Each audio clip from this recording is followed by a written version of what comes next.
బబులోను దేశానికి నెబుకద్నెజర్ అనే రాజు ఉండేవాడు. ఒకరోజు అతడు పెద్ద బంగారు బొమ్మ నిర్మించాడు. ఆ రాజ్యంలో ఉన్న అందరినీ పిలిచి ఇలా ఆజ్ఞ ఇచ్చాడు: బూరలు, వీణలు, పాటలు వినగానే ఈ బంగారు బొమ్మకు నమస్కరించాలి. ఎవరు మొక్కకపోతే వారిని అగ్ని భట్టిలో వేయిస్తాను.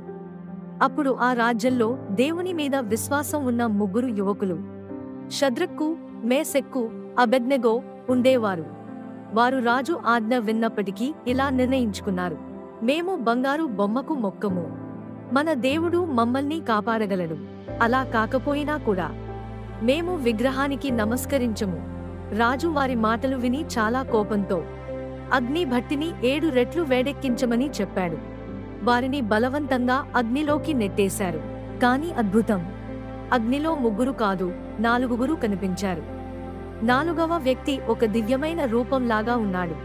దేవుడు వారిని అగ్నిలోనే కాపాడుతున్నాడు. ముగ్గురు భక్తులు బయటకు వచ్చినప్పుడు వారి మీద మంట పట్టు లేదు, జుట్టు కాలలేదు, బట్టలకు మంట వాసన కూడా లేదు. రాజు ఆశ్చర్యపోయి ఇలా ప్రకటించాడు: ఈ ముగ్గురు భక్తుల దేవుని తప్ప మరొక దేవుడు లేడు.